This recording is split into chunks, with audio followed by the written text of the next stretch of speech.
Subscribe to our YouTube channel and press the bell icon for the latest updates. How to always start Google Chrome in incognito mode. Right-click on the Google Chrome desktop icon, choose Properties. In the Shortcut tab, locate the target text field. Click the text field and position your cursor at the end of the path.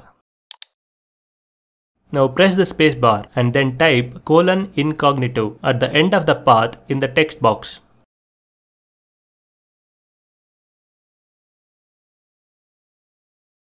Click Apply. You need to provide administrator access to apply the changes. Click on Continue. Click OK to close the dialog box. Now, if you open Chrome from that shortcut, it will automatically launch in the incognito mode.